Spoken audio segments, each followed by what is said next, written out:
Assalamualaikum warahmatullahi wabarakatuh. Bismillahirrahmanirrahim. Alhamdulillahi rabbil alamin. Wassalatu wassalamu ala rasulillah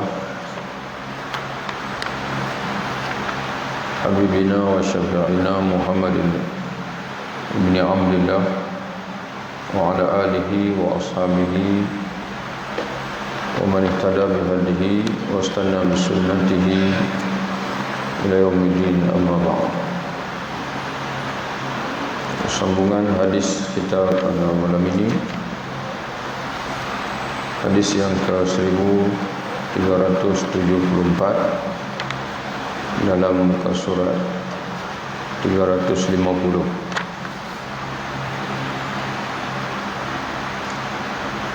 Masih dalam tajuk Babut Tahrid ala sadaqati wa syafa'ati fiha. Bab anjuran yang sangat agar bersedekah dan memberi pertolongan. Kita telah betulkan syafa'ah bukan memberi pertolongan, tetapi memberi rekomendasi. Mana kita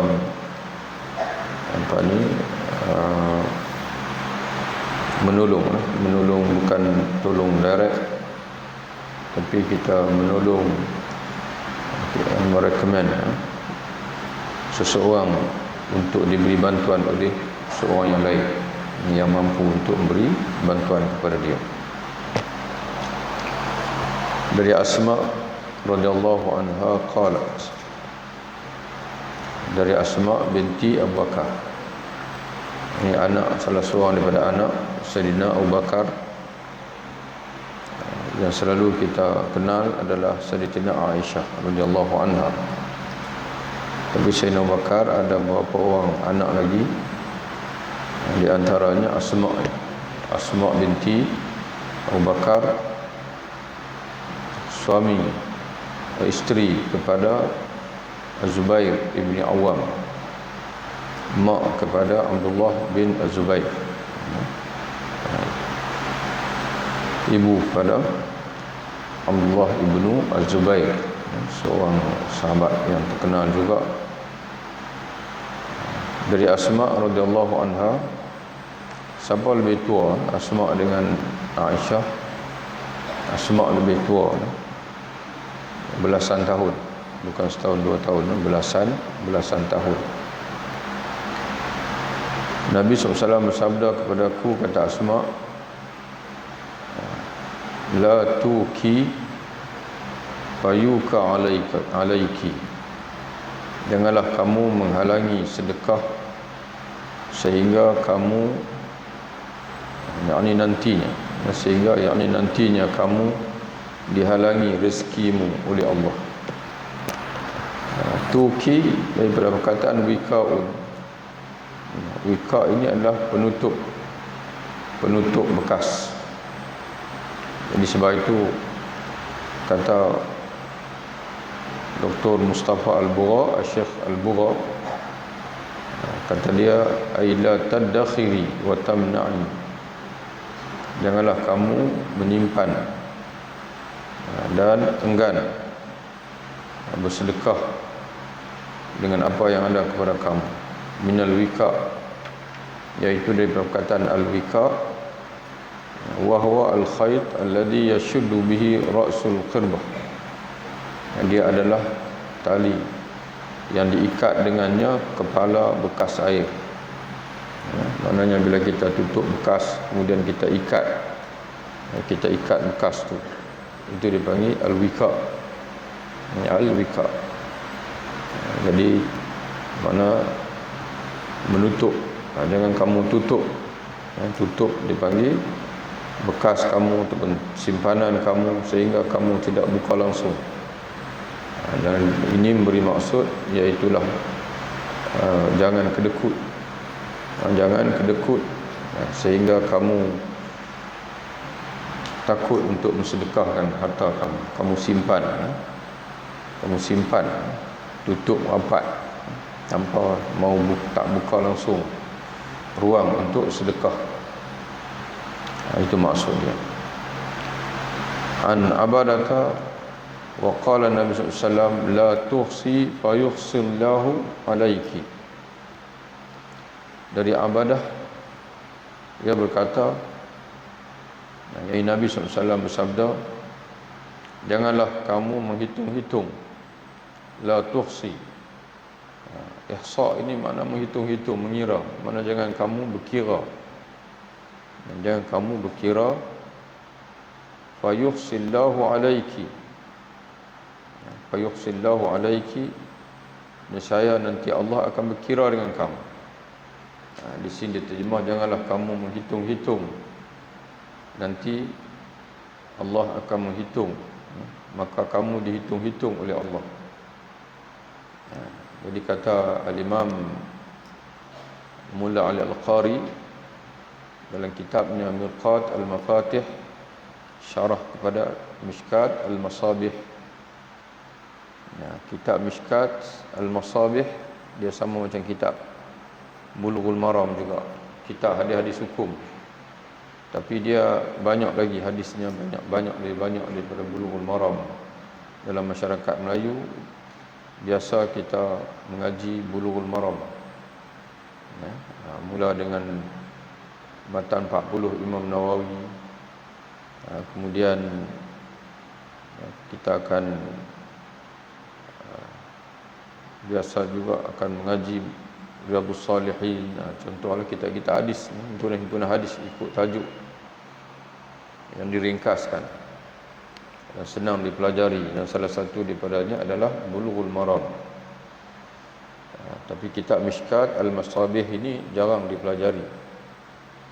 Tapi dia ada kitab syarah, kitab yang masyhur di kalangan orang Arab, dan ada syarahnya, di antaranya syarahnya oleh Al-Alamah Mulla Ali Al-Qari, namanya Mirqat Al-Mafatih. Kata dia, janganlah tuhsi, jangan kamu menghitung-hitung sedekah, yaitu hatta tastaksirihi, sehingga kamu rasa kamu dah bagi itu dah banyak, sehingga kamu bagi itu kamu rasa banyak. Farubbama imtana'ti minal infaq. Jadi barangkali bila kamu duk berkira-berkira tu, berhitung tu, menyebabkan kamu enggan untuk berinfak lagi. Maknanya tak maulah nak bagi sedekah sebab duk rasa kata banyak dah bagi. Tu wala tuhsi. Fa yuhsillahu alaiki, kata dia, nescaya Allah, bila kamu berkira-kira, maka Allah akan berkira-kira dengan kamu. Kata dia, maksudnya fayuqillu rizq alaiki biqat'il barakah. Nescaya Allah akan mengurangkan rezeki kepada kamu, iaitu dengan memotong keberkatan daripada rezeki kamu. Jadi Allah Subhanahu Wa Taala membalas mengikut apa yang kita buat. Jadi kalau sebab itu dalam satu hadis yang masyhur, yang tuan-tuan dan puan-puan pun insya-Allah selalu dengarnya, ma naqasa malun min sadaqah. Ma naqasa malun min sadaqah, tidak akan kurang harta dengan sedekah. Dan tidak akan kurang harta dengan sedekah. Jadi sebab itu la tuhsi fayuhsillahu alaiki, jangan berkira. Jangan berkira-kira, nescaya Allah nanti berkira-kira dengan kamu. Iaitu maknanya senang kita cerita tentang perselian, jangan kedekut lah. Nanti Allah Ta'ala pun akan kedekut dengan kamu, iaitu Allah akan mengurangkan rezeki kamu dengan mengurangkan biqat'il barakah, dengan memotong berkat, memutuskan keberkatan. Babus sadaqati fi mastata', bab bersedekah sesuai dengan kemampuan. An Asma binti Abi Bakr radhiyallahu anhuma annaha ja'at ila Nabi sallallahu alaihi wasallam faqala la tu'i fayu'i Allahu alayki irdahi mastata'ti. dari Asma binti Abu Bakar radhiyallahu anha bahwasanya dia datang kepada Nabi SAW, lalu beliau, yakni Nabi, bersabda, la tu'i, jangan kamu kikir, maka Allah kikir terhadapmu. Irdahi mastata'ti, berilah sesuatu menurut kemampuanmu. Makna berilah juga, maksud dia, berilah apa saja. Kerana kalau tuan-tuan perhati itu, yang pertama bahasa yang Nabi guna tu la tu'i, dia berkata al-wi'a. Al-wi'a ni mana bekas. Ya, jangan menyimpan. Jangan menyimpan sehingga kamu tidak keluar langsung, tidak bersedekah langsung. Fa yu'illahu alaiki, nescaya Allah pun akan simpan dari kamu. Ya, maknanya Allah pun akan simpan, mana tidak memberi kepada kamu, itu maksudnya. Jadi samalah dengan tadi juga, tuan-tuan bersekalian, jangan kedekut. Ataupun dia sebagaimana dia terjemah di sini, jangan kikir. Nescaya Allah juga akan kikir, dengan makna Allah tidak akan melimpahkan rezeki dan juga keberkatannya kepada kamu. Kemudian Nabi sebut irdahi. Itu perkataan irdahi itu. Dia perkataan aradh, iaitu al-ata' yasir. Berilah al-ata' al-yasir, pemberian yang sedikit. Mana irdahi, berilah walaupun sedikit, itu maksud dia. Nak bagi walaupun sedikit. Mastata'ti, apa yang kemampu. Jadi sebab itu tuan-tuan bersekalian, dalam surah Ali Imran, ketika Allah Ta'ala menceritakan tentang orang bertakwa, permulaan ayat Allah Ta'ala suruh kita ni bersegera, wasari'u ila maghfiratin min rabbikum wa jannatin arduha as-samawati wal ard u'iddat lil muttaqin. Bersegeralah kamu, dan bersegeralah kamu kepada keampunan Tuhan kamu, dan juga kepada syurga yang mana bentangan dia arduha, ya, dia ada dua, ada tul panjang, ard melintang. Jadi dalam ni Allah Ta'ala kata arduha, tul wallahu a'lam, mana bentangan saja, seluas langit dan bumi. Ya, hari ni orang teropong langit pun tak habis, tak lagi besar teropong, lagi nampak jauh, ada jauh lagi. Itu langit pada hari ni tak ada teropong, mana luas, terlalu luas langit. Itu baru mungkin baru langit yang pertama. Yang manusia tengok itu mungkin langit yang pertama. Kalau dia boleh sampai langit yang ketujuh, misalnya dia akan nampak Sidratul Muntaha, dia akan nampak Baitul Ma'mur, dia akan nampak lepas langit yang ketujuh tu Lauhul Mahfuz. Jadi makna luas. Jadi syurga ini luasnya itu, kata Allah, arduhas samawati wal ard, seluas sekalian langit dan juga bumi. Wa'iddat lil muttaqin, disiapkan Allah, disediakan Allah syurga itu untuk orang-orang bertakwa. Setelah itu Allah Ta'ala jelaskan siapa orang bertakwa. Mula-mula Allah Ta'ala sebut alladhina yunfiquna fis sarra'i wad dharra'i, orang-orang menginfakkan, membelanjakan hartanya ke jalan Allah, ke jalan mentaati Allah pada ketika senang dan juga susah. Jadi orang bertakwa bukan dia sedekah waktu senang saja, dia sedekah waktu susah pun dia sedekah juga.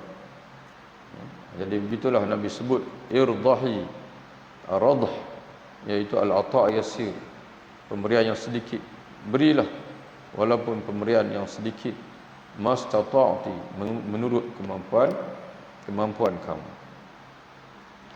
Babu sadaqati tukaffiru khati'ati, bab sedekah menebuskan dosa, kafarah, tukaffiru, menebus ataupun menyucikan dosa. An Huzaifah radhiyallahu anhu qala Umar radhiyallahu anhu ayyukum yahfazu hadis Rasulullah sallallahu alaihi wasallam. hadis ini panjang, kita terus kepada terjemahan.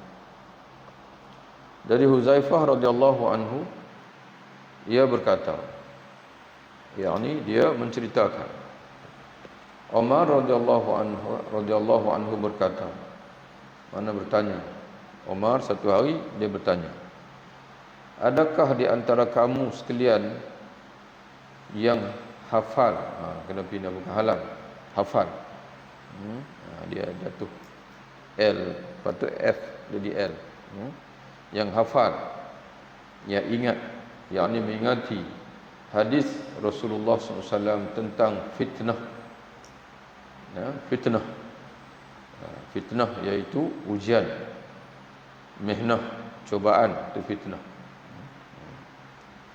Sayyidina Umar ni, kalau tuan-tuan baca sirah dia ni kalau dari segi martabat nombor 3 lah.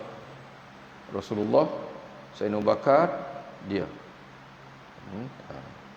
Bahkan banyak kelebihan Umar ni. Tapi dia ni suka tanya, suka tanya sahabat-sahabat. Dalam pengertian lain, dia suka mengaji. Kita ni kalau dah hebat tak tanya lah. Dia pernah tanya Ubay, wahai Ubay, apa itu takwa? Dia tanya, takkan tak tahu takwa? Penuh dalam Quran takwa. Dia boleh tanya Ubay, Ubay, cuba kamu terang dekat aku, takwa tu macam mana? Lalu Ubay tanya balik kepada Umar, pernahkah Umar kamu melalui satu jalan yang berduri, yang kamu tahu jalan tu ada duri, ada paku dan sebagainya, tapi kamu terpaksa jalan juga? Umar kata, ya pernah. Bagaimana kamu lalui dia? Umar kata, aku tak akan redah, aku akan jalan pelan-pelan. Tashammartu wa hazartu. Lalu Ubay kata, fazaka taqwa, itulah takwa. Itulah takwa. Jadi itulah juga tuan-tuan sekalian, dalam ini Umar ditanya Huzaifah, siapa ditanya, bukan tanya Huzaifah saja, tanya semua orang yang hadir, siapa di kalangan kamu yang menghafal, yakni yang mengingati ataupun yang mengetahui ataupun ada mendengar daripada Rasulullah tentang hadis tentang fitnah. Perkataan fitnah ni tuan-tuan sekalian, cukup susah kita nak cari satu bahasa dalam bahasa Melayu. Dan yang ada dalam bahasa Melayu ni tak boleh nak ungkapkan. Walaupun dalam bahasa Melayu ni ada perkataan fitnah, tapi lari jauh daripada Quran dan hadis. Jadi sebab itu bila tuan-tuan dengar perkataan fitnah dalam Quran ataupun dalam hadis, tuan-tuan jangan hadirkan perkataan fitnah dalam bahasa Melayu. Dia tak betul. Fitnah dalam bahasa Melayu ni apa dia tuan sekalian? Kamu jangan fitnah saya. Kamu jangan fitnah saya. Sebab itu orang kita selalu sebut apa? Kamu jangan fitnah saya. Kamu tak tahu kan fitnah lebih dahsyat daripada membunuh. Dia membaca ayat, al-fitnatu asyaddu minal qatli. Al-fitnatu asyaddu minal qatli. Fitnah lebih dahsyat daripada membunuh. Maksud fitnah tu apa dia dalam bahasa Melayu? Iaitu mengada-adakan pembohongan. Fitnah dalam Quran yang dimaksud oleh Quran tadi ni ialah syirik. Syirik makna kamu menghalang orang daripada iman. Kamu menyebabkan orang jatuh dalam syirik, lebih dahsyat daripada kamu bunuh dia. Kamu bunuh dia, dia mati, maknanya tak bolehlah nak bahagia di dunia. Tapi dengan sebab dia beriman, dia boleh lagi bahagia di akhirat. Tapi kalau kamu yang menyebabkan dia jadi kufur, jadi syirik, sebagaimana ayat itu Allah Ta'ala tujukan kepada orang musyrikin Mekah. Bila kamu yang menyebabkan, kamu menghalang dia masuk Islam, kufur, maka kamu telah melakukan kejahatan lebih dahsyat daripada membunuh. Kerana kamu yang menyebabkan orang akan rugi dunia dan akhirat. Itu makna fitnah. Dan dalam satu ayat tuan-tuan sekalian, dalam surah apa tu sekalian, surah Al-Anfal ayat 28, Allah Taala menyebutkan ya'lamu annama amwalukum wa auladukum fitnatun. Ketahuilah sesungguhnya anak-anak kamu, harta kamu dan anak-anak kamu adalah fitnah. Jadi takkan tuan-tuan nak terjemah sungguhnya anak-anak kamu dan harta benda kamu adalah apa ni, kata kat orang, maknanya menghadap pembohongan. Jadi fitnah yang ini pula maknanya adalah ujian. Sungguhnya harta benda kamu dan anak pinak kamu adalah ujian. Manakala kamu silap hai bulan, kamu akan masuk neraka dengan sebab anak dan juga harta. Mana kamu akan sengsara. Dan kemudian ada pula dalam kitab hadis Kitabul Fitan. Kitab Al-Fitan. Itu pula memberi maksud huru-hara akhir zaman. Itu mana al-fitnah. Dan inilah yang dimaksudkan oleh Umar. Fitnah inilah. Fitnah iaitu huru-hara.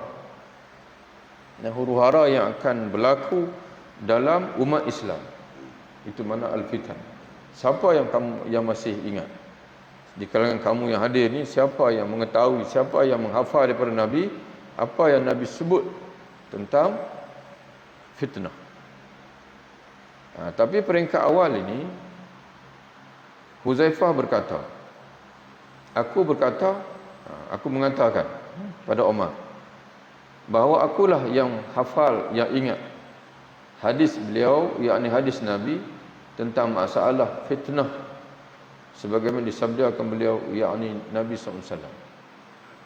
Umar berkata, jadi Huzaifah kata, aku hafal, aku pernah dengar dan aku hafal. Umar berkata, sesungguhnya engkau seorang yang amat berani mengenai hal ini. Jadi bagaimanakah yang beliau sabdakan? Umar, tuan-tuan sekalian, dia bila dengar hadis Nabi, salah satu benda dia selalu peringatkan orang yang nak baca hadis itu, kamu jangan berani untuk berkata apa yang Nabi tak kata. Itu maksud dia.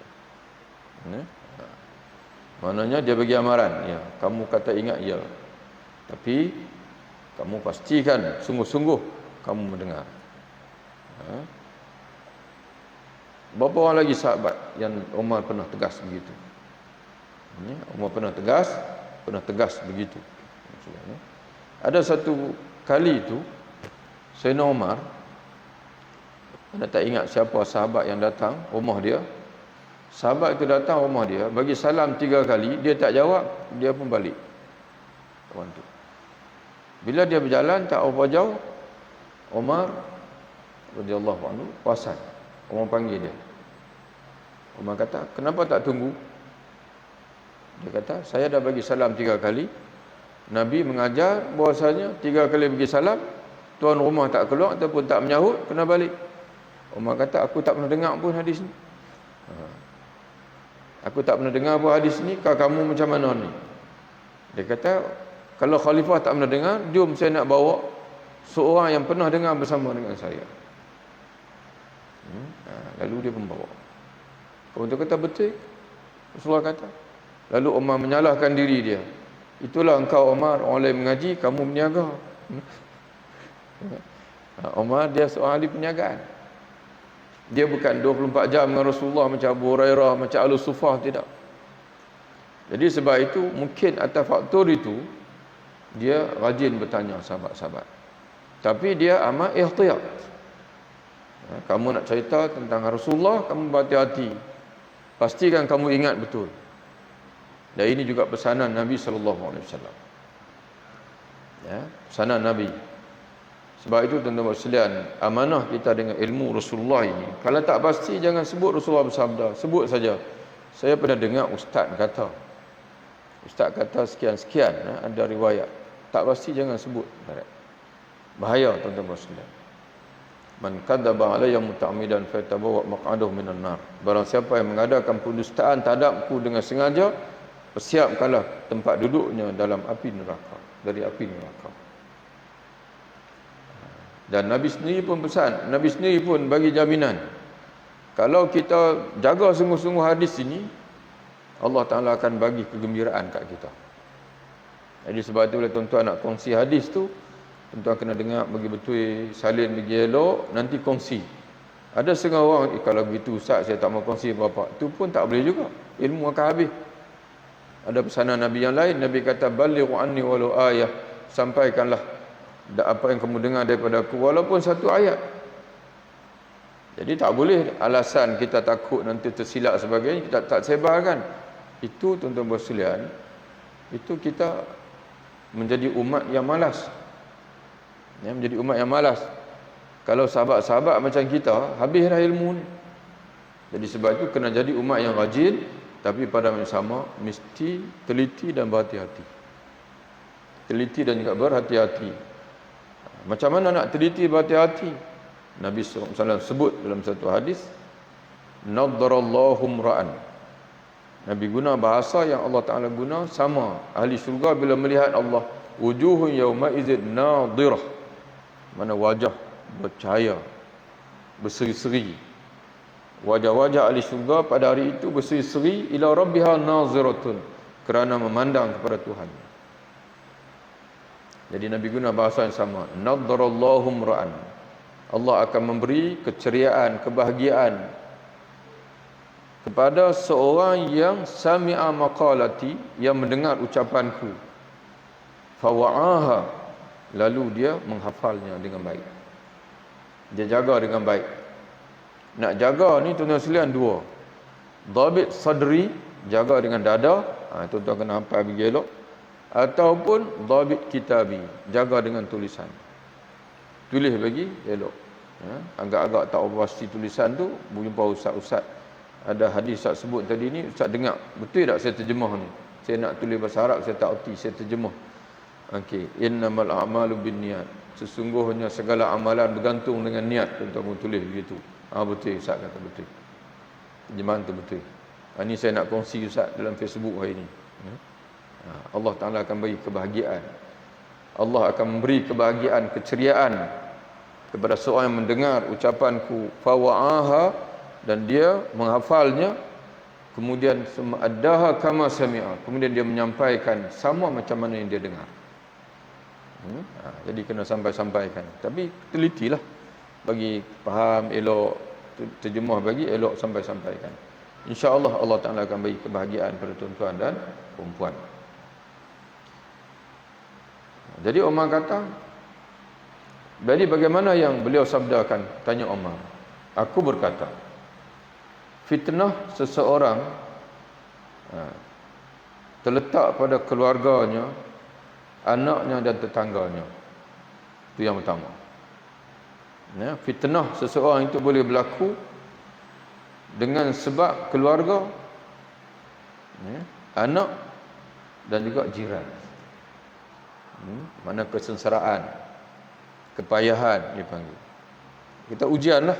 Allah Ta'ala boleh menguji seseorang untuk menentukan apakah dia ini akan muncul sebagai orang soleh atau tak soleh, iaitu dengan keluarganya, anaknya dan tetangganya.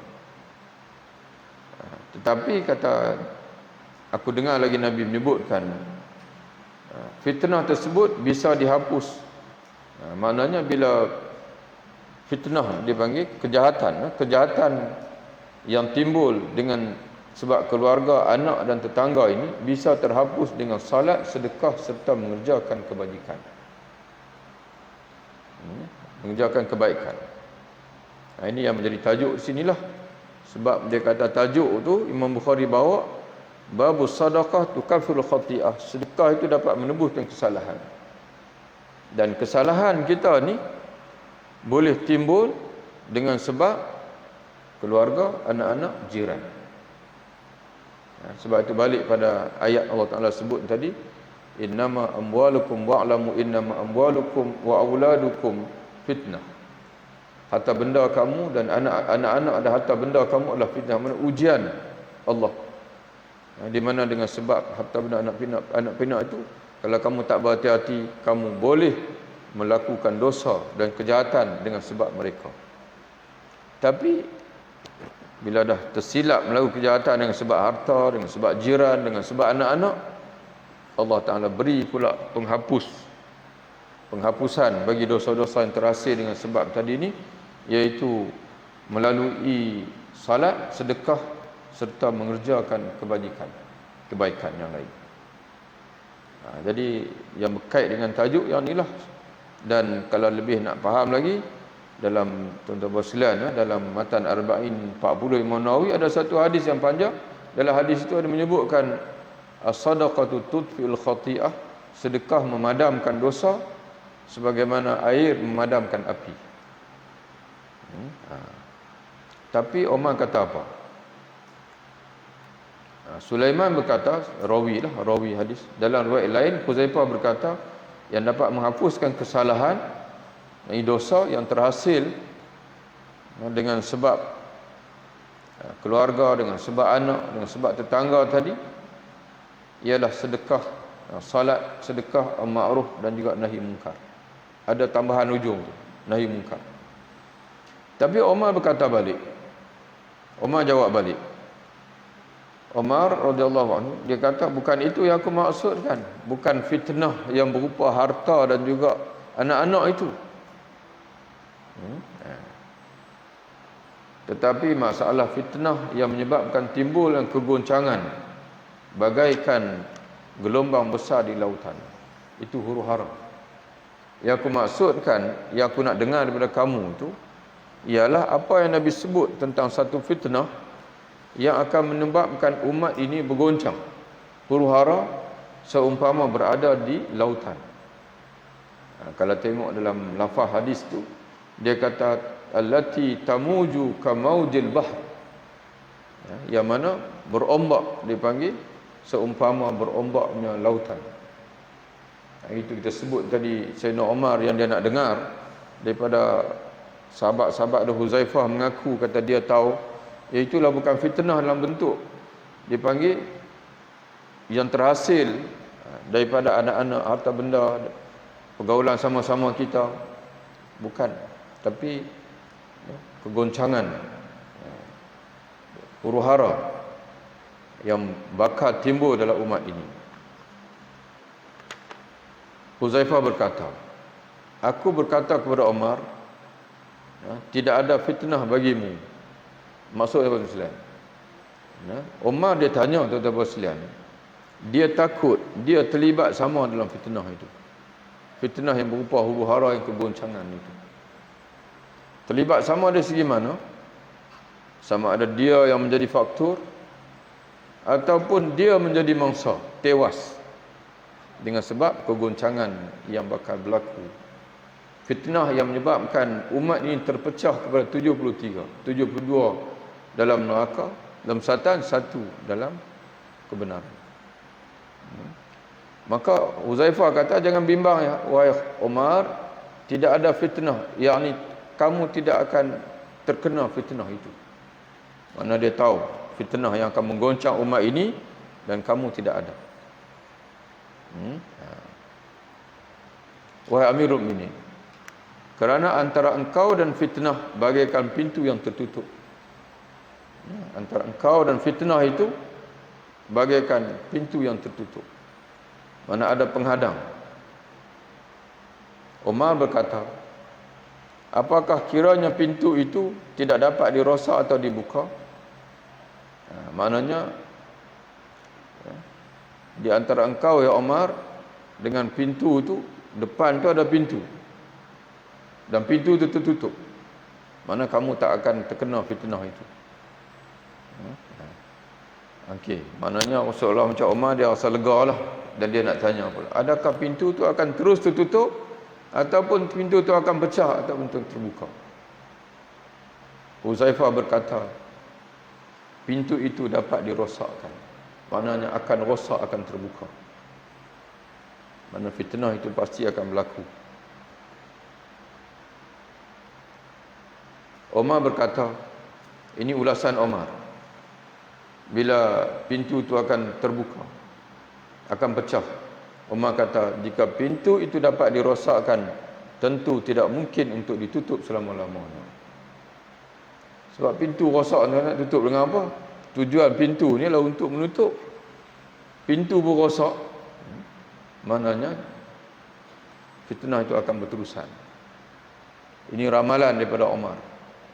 Kalau betul jawapan kamu, betul Rasulullah kata begitu, makna kegoncangan yang akan timbul pada umat ini akan berterusan. Huzaifah berkata, aku memberitahukan bahawa memang demikian keadaannya. Dan ini Huzaifah berkata kepada perawi yang ambil hadis daripada dia. Dan begitulah yang aku beritahu kepada Umar. Yakni jika sudah rosak dan terbuka tentu tidak dapat ditutup lagi. Abu Wa'il berkata,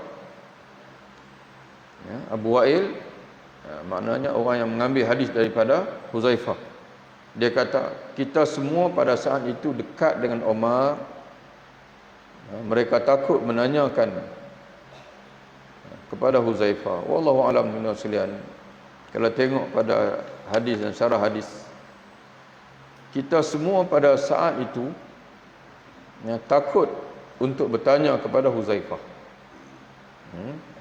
Kami semua pada ketika itu ramailah tabi'in yang mengaji dengan Huzaifah dan dengar hadis ini daripada Huzaifah, tapi takut nak tanya. Kan ada satu soalan yang mereka nak tanya, tapi kami takut nak tanya. Iaitu apa soalan dia? Siapakah yang menjadi pintunya? Siapa yang menjadi pintu tu? Bila pintu tu pecah, mana selama pintu tu tak pecah, fitnah tak akan berlaku. Bila pintu tu pecah, fitnah tu akan timbul, huru-hara umat ni akan timbul. Selepas itu pun akan timbul. Jadi kami nak tanya Huzaifah, tapi tak ada seorang daripada kami ni yang berani. Mana rasa-rasa macam masih jauh dengan sahabat Nabi ni. Nak kena cari seorang yang betul-betul dekat untuk tanya dia. Ini sebagai haibah dia panggil. Para sahabat mereka, haibah mereka tu menyebabkan mereka tak tanya Rasulullah. Sebab tu mereka seronok bila dalam majlis itu ada orang luar, terutama sekali Arabi. Bila Arabi ni tanya, jadi mereka akan tumpang. Jadi bila tabi'in pula sama, perasaan sama dengan sahabat-sahabat. Ya, di sebab itu tuan-tuan sekalian, kita ni lagi kita beradab dengan seorang guru, lagi susah kita nak buka mulut. Ya, tapi kalau orang yang jauh daripada guru tu, dia jenis biasa gitu. Ini biasa tuan-tuan sekalian, biasa. Jadi kerana itu kadang-kadang orang yang dekat dengan tok guru ni bila tunggu orang luar main. Bila orang luar main ni dia senang. Kita pesan kat dia, tolong tanya Ustaz.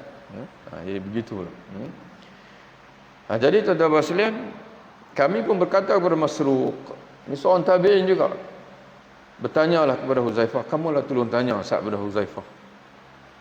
Kemudian Masruq bertanya kepada Huzaifah tentang siapa yang menjadi pintunya itu. Lalu Huzaifah berkata, Umar. Umar sendiri itu pintu. Mana selagi Umar hidup, fitnah itu tak akan berlaku. Bila Umar mati, Umar wafat, barulah fitnah itu mula muncul. Umar mula muncul. Jadi seolah-olah macam kekuatan yang ada pada Umar, pada Abu Bakar itu menyebabkan orang ramai terpaksa akur. Dia punya kekuatan, karisma dan sebagainya. Dan kita semua sedia maklum, selepas Umar meninggal, naik Osman, dan Osman mati dibunuh. Ya, bermulanya fitnah besar dalam ini dengan kematian Sayyidina Osman. Itu bermula. Walaupun Sayyidina Umar pun mati syahid juga, tapi tidak ada apa-apa. Yang bunuh syahid itu pun seorang, dia panggil seorang yang mana yang dan tidak ada apa-apa kesan sangat. Tapi dengan kematian, dengan kewafatan Sayyidina Osman, kita sedia maklum tuan-tuan sekalian, itu yang menimbulkan, sejak detik itulah menimbulkan huru-hara perpecahan di kalangan umat Islam pada sampai ke hari ini tuan-tuan sekalian, sampai ke hari ini. Kami berkata lagi, jadi Umar telah tahu siapa yang kau maksudkan? Huzaifah berkata, ya. Adakah Umar tahu bahwasanya dialah pintu itu? Huzaifah kata, ya, aku bagi tahu dia. Aku turut beritahu dia bahwasanya Rasulullah beritahu bahwasanya pintu itu adalah engkau, wahai Umar. Mana selepas engkau, mana sebab engkau masih hidup, engkau jangan bimbang, Umar. Memang fitnah tak akan berlaku. Dia hanya akan berlaku selepas engkau. Dan engkau adalah pintu penghadang itu.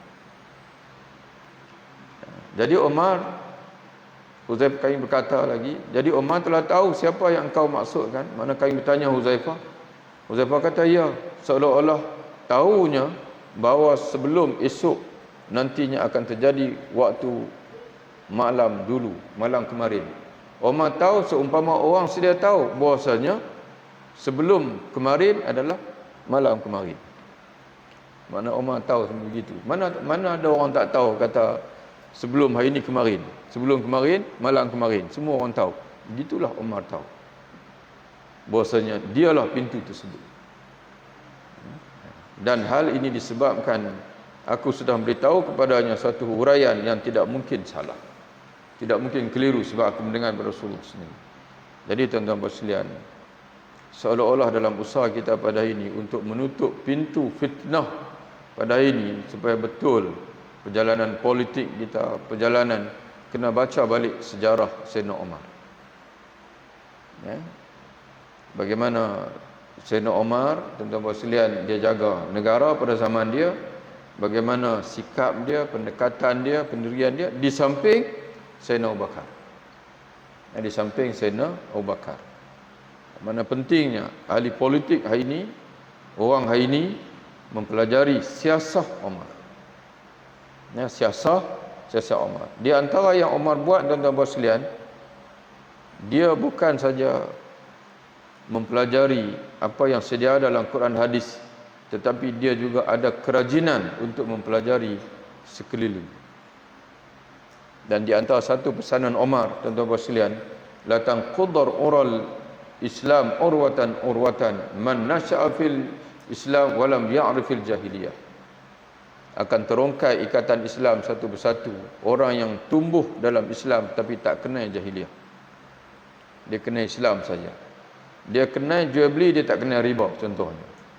Orang duk tipu dia lah. Ya. Dia kenal celik-celik mata, dia kenal dalam apa, dalam peta dunia ada Israel. Ya. Dia tak kenal sejarah yang lalu. Lalu dia kata, apa siapa yang Hamas pergi tembak Israel? Dia tak kenal bahwasanya Israel ini adalah negara haram, menceroboh tanah air orang Islam. Dia tak kenal bahwasanya negara Israel ini bukan negara yang muncul daripada lama, negara rampasan daripada orang Islam. Itu contoh, tuan-tuan sekalian. Tak kenal musuh. Ya? Jadi tuan-tuan sekalian, hari ini dari segi ideologi, tuan-tuan sekalian, tak perlu sangat tuan-tuan nak mempelajari banyak-banyak sangat Mu'tazilah, Jabariyah. Itu sejarah saja. Hari ini tuan-tuan kena kenal sungguh-sungguh sekular, liberalism, pluralism, sosialism. Tuan-tuan kena kenal sungguh-sungguh. Ini sedang melata, sedang meresapi anak kita hari ini. Tapi ramai orang tak mau belajari. Umar belajar, tuan-tuan sekalian. Umar belajar sistem siasah pengurusan negara daripada Parsi. Umar belajar. Umar ambil yang baik-baik dan Umar buang yang tidak baik. Umar yang mula mengasaskan sistem kalender. Excellent, tuan-tuan sekalian, Sayyidina Umar. Jadi sebab itu pada zaman hari ini kita kena belajar sungguh-sungguh demokrasi itu apa. Jangan duk main redah saja. Ya, redah demokrasi, redah sistem pilihan raya, tapi tak mengaji sungguh-sungguh sistem politik demokrasi itu apa dia sebenarnya. Dan dalam banyak hal sekarang ni, tuan-tuan sekalian, kita sedang dimanipulasi, ditipu oleh barat dengan sistem yang sama. Sebab kejahilan kita. Dengan sebab kejahilan kita tentang sistem itu sendiri. Ada sisi negatif yang mana yang perlu dibuang. Di antaranya ialah kebebasan yang melampaui batas. Islam tidak ada tuan-tuan sekalian, kebebasan bercakap ke, kebebasan berwacana ke yang melebihi had. Tapi itulah yang kita sedang harungi sekarang, menyebabkan kita bertembung sama-sama kita, yang kita tak jaga ukhuwah, tak jaga persaudaraan. Sebab apa? Atas dasar demokrasi. atas dasar kebebasan. Ya. Jadi tuan-tuan sekalian, balik kepada siasat Umar ibnu Al-Khattab. Kena belajar balik, kena tengok balik, kena kaji balik. Kalau tidak tuan-tuan sekalian, kita akan terus dikotak-katikkan oleh orang barat, orang Eropah. Wallahu a'lam bissawab. Assalamualaikum warahmatullahi wabarakatuh.